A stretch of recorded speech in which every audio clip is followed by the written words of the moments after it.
Welcome back to another episode of the Casey Campbell podcast. Casey Campbell with you, of course. Pleased to be joined by Jordan Hessbrook, the head football coach at Ithaca. How are you? Good. How are you doing today, Casey? Thanks for having me on. Doing well. So, how was the off season for you guys?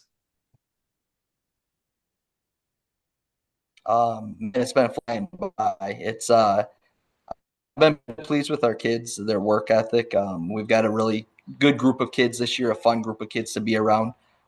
Their attitude been good. They've been do, but I'm pleased with the progress that we've made so far to begin our summer and as we prepare to head into camp. Absolutely. So really just what's the outlook this year for Ithaca? I think if you look at our roster, it's kind of a strange mix from the standpoint that we have only four seniors this year. And out of those four seniors, they were all kids that gained some experience for us last year. But it's a pretty small group of players for us. But we pair that with a pretty large group of players with our junior class, which I believe has 19 kids in it. And so we're going to be pretty junior heavy. I think we're going to have a strong senior class, the kids that are there just not many of them there to begin with.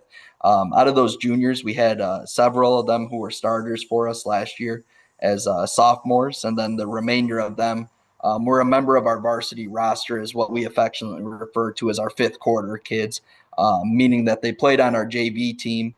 But then, if they had one quarter, 2 quarters left over with the new MHSA fifth quarter rules, that they were dressed for all of our varsity games and at least on the varsity sideline if they did not participate in the game that week. And I think that's something that's been valuable for us to get those kids acclimated to just the varsity football environment, the expectations, the intensity, the atmosphere. And so I think the juniors, even though they're juniors and everything that goes along with that, I think they gained some valuable experience last year. So we're looking forward to this season and seeing those kids, as happens every year in high school football when you have graduations and that watching kids grow into new roles and larger roles and step up and take that on. Yeah. So, let's talk about some of the kids to watch out for Ithaca this year. Yeah, starting offensively in our field, we'll have Gibson Rondi, sophomore last year, played wide receiver. We'll be making the quarterback.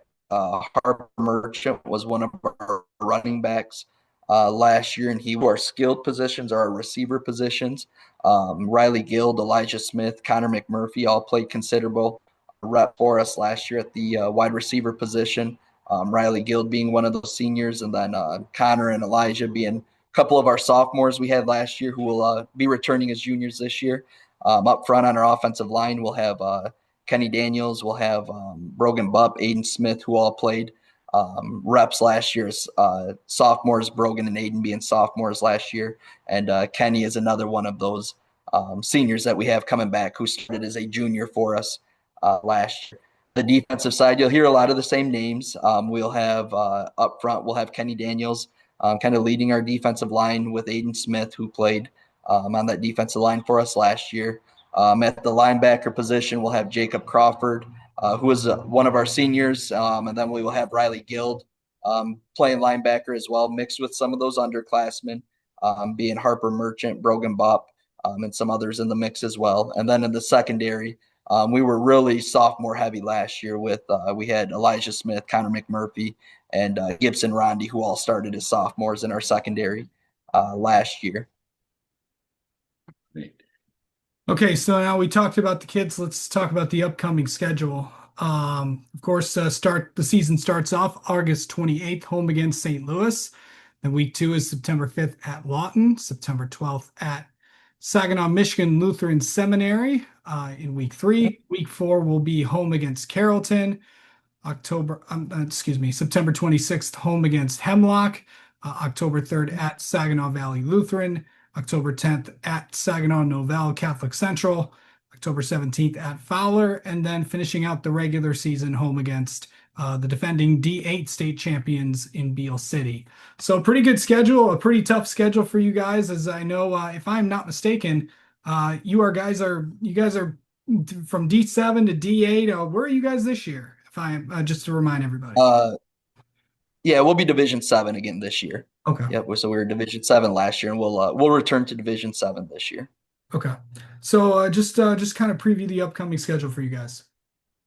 Yeah, I think it's like you said, we're going to be challenged in our regular season schedule, and it's and I think we're excited about that. It's something that we look forward to, and that we embrace the challenge of that. We're going to see some really good programs, some really good teams, and we look forward to seeing how we match up against those teams and where we stack up, and maybe some finding out some things early on in the season about our team. If you go through that schedule, I think starting with St. Louis week 1. We're 7, 8 miles apart from each other, so that's a game that all the players know each other. Is always, an intense game.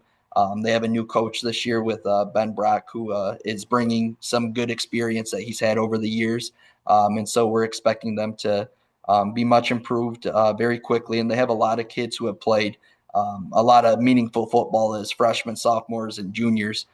Even that they're returning some valuable experience themselves. So that'll be a tough game. Lawton, traditionally, I think if you go back over the last 5 years or so, is as strong of a program in the state as you can find in our division of football.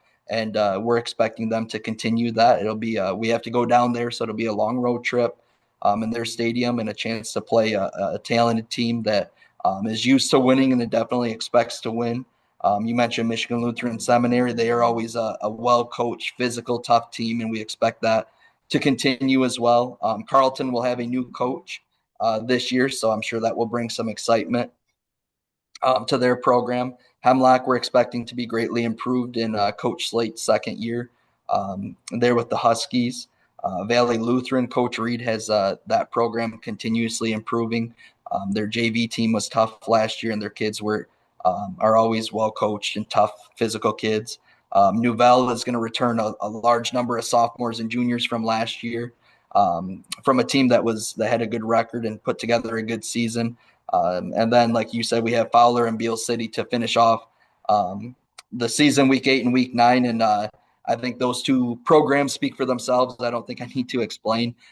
Beale City being the defending state champ, and those two in the semifinals playing each other, and what turned into a 1-point Beale City victory over Fowler. So those are going to be 2 playoff atmosphere games, or 3 playoff atmosphere games to end the season there, as we prep things up for heading into the playoffs and finishing out October. That I think we'll learn a lot about ourselves, and will be some great atmospheres for small school football here in the middle of the state.